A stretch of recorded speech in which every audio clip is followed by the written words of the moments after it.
Temuriylar Markaziy Osiyoning uyg'onish davri.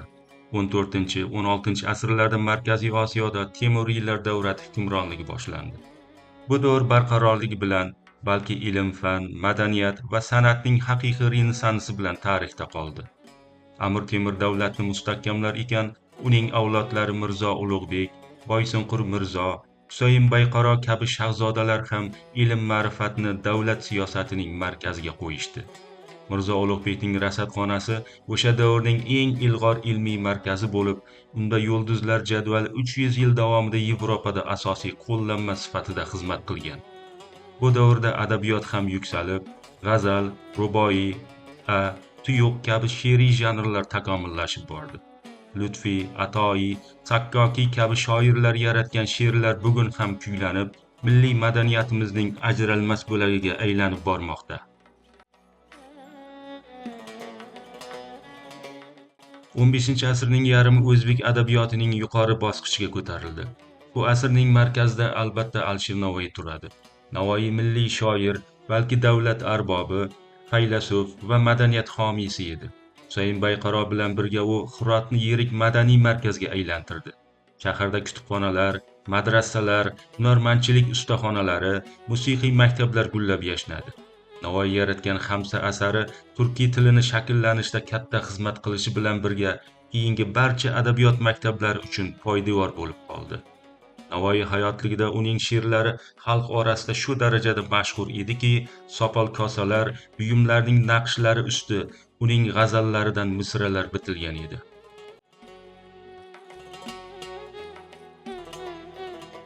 16-asr Temuriylar ichki nizolari kuchayib bordi. Hokimiyat Shayboniylar qo'liga o'tdi. Tosh-taxt uchun kurashlar o'lkada siyosiy tarqoqlikni kuchaytirib, Markaziy Osiyo 3 ta mustaqil davlat Buxoro, Xiva va Qo'qon xonliklari tashkil topishiga olib keldi.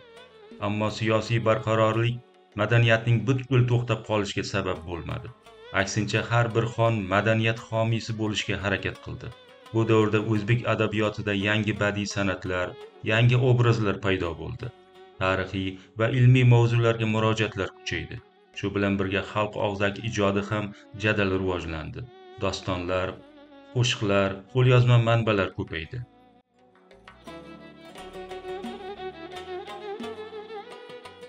Shu davrlarda yaratilgan tarixiy badiiy asarlar Markaziy Osiyoning siyosiy, madaniy va kundalik hayotini saqlab qoldi. Shulardan eng mashhurlari Boburnoma asaridir. Zahirni Muhammad Boburning Boburnoma asari milliy tarixiy esdalik, geografiya, etnografiya, tabiatshunoslik bo'yicha ham boy ma'lumotlar manbaidir. Muhammad Solihning Shayboniynoma asari esa Shayboniyxonning yurishlari davomidagi faoliyatini aniq tasvirlagan. Ubaydullahnomah Muhammad Amin Buxoriy asari. Muhammad Amin Buxoriyning Ubaydullahnomah asari 18-asrning ijtimoiy muammolari, iqtisodiy qurilishi, hukmronlarning siyosiy qarorlari haqida muhim ma'lumotlar beradi. Bu asarlar bugungi tarixchilar uchun eng ishonchli va eng to'liq manbalardan biri hisoblanadi.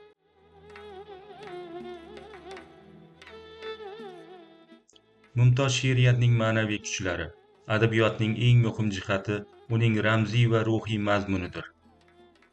Alisher Navoiy zamondoshlari va keyingi davrlarda yashagan ijodkorlar asarlardagi ramziy obrazlarning mazmun mohiyati tasavvuf ilmisiz tushunib bo'lmaydi.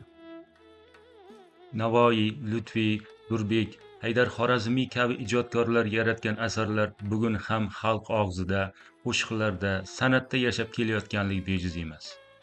Tarixda ziddiyatlar kuchayishiga qaramay, adabiyot va ma'naviyat hech qachon to'xtab qolmagan va to'xtab qolmaydi ham.